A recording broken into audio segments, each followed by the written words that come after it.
Hoy vamos a hablaros sobre los síndromes raros que aparecen en psicología, sobre todo en la clínica, aunque sean bastante infrecuentes. El síndrome de Capgras incluye la negación delirante de la identidad de personas familiares y la creencia delirante de que han sido reemplazadas por dobles, que son física, aunque no psicológicamente idénticos a la persona falsamente identificada. El paciente lo que cree es que una persona, alguien habitualmente muy cercano a él, ha sido sustituido por un doble exacto.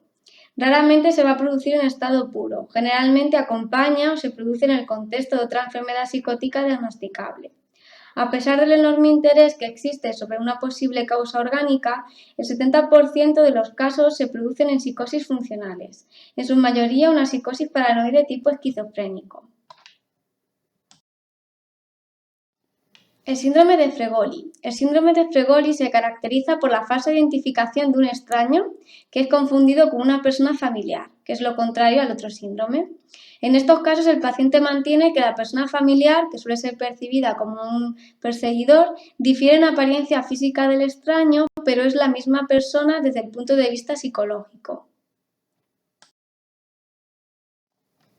La ilusión de intermetamorfosis. Fue descrita por Corbón y Tuskes en 1932. En esta ilusión, el paciente cree que las personas de su entorno se intercambian entre sí. Así, A se convierte en B, B en C, C se convierte en A, etc. El síndrome de los dobles subjetivos o dobles del yo. Es descrito por Christodoulou. El paciente cree que otras personas se han transformado en él mismo. Este cuadro se puede subdividir en tres tipos. Tipo Capgras, es decir, en el que los dobles invisibles se muestran activos en el entorno del paciente, y este cuadro se incluyó en la descripción original de Capgras-Lauchau, pero nunca se le destacó.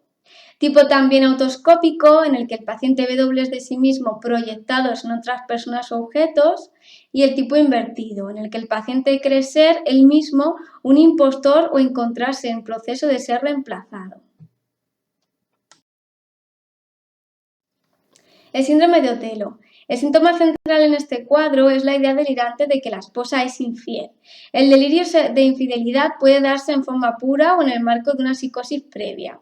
Ha recibido otros nombres, como pudiera ser síndrome de celotipia erótica, celotipia psicótica, celotipia paranoide, etc. Los signos asociados a este cuadro son la irritabilidad, ánimo bajo y agresividad. Aparecen los dos sexos, aunque parece que en la práctica clínica afecta más a los hombres que a las mujeres. El síndrome de Ganser. Se trata de un cuadro cuyo origen no es bien conocido. Sigurd Ganser lo describió por primera vez en 1897. Se caracteriza por la presencia de respuestas aproximadas a preguntas simples y pocos habituales, en el contexto de una afectación del nivel de conciencia. Ha recibido distintas denominaciones, aunque ninguna ha llegado a ser totalmente aceptada, como síndrome ridículo, síndrome tonto, síndrome pseudodemencial y psicosis carcelaria. En cuanto a la distribución por sexos, parece darse casi exclusivamente en varones. Los 4 rasgos clínicos esenciales del síndrome de Ganser son respuestas aproximadas o pararespuestas, la afectación de un nivel de conciencia, los síntomas conversivos y las alucinaciones. La aparición del síndrome completo con todos los síntomas y signos suele ser infrecuente. El síntoma más importante y consistente del cuadro son las respuestas aproximadas o pararespuestas. Por ejemplo, puede contestar que 2 más 2 son 5, que tiene 11 dedos y que la semana tiene 8 días.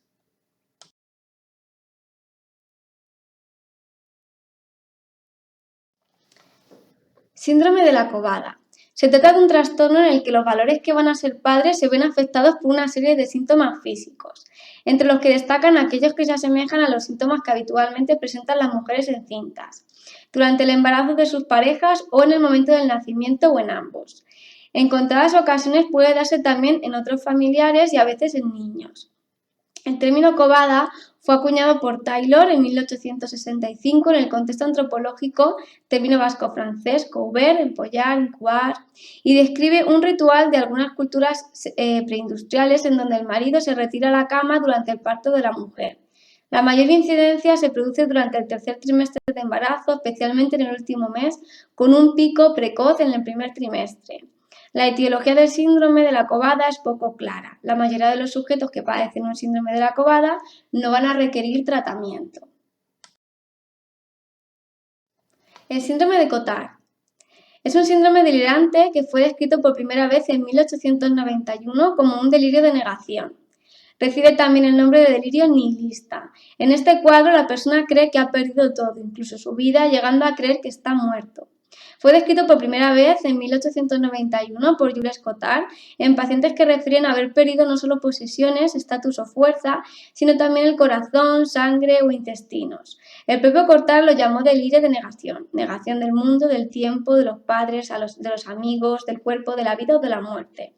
Actualmente el cuadro también se le conoce como trastorno delirante nihilista y en su forma típica las ideas de negación pueden asociarse a ideas de inmortalidad, creerse condenado a no morir para sufrir eternamente e ideas de enormidad. Puede existir la creencia de que el cuerpo se hincha desmesuradamente e invade el universo.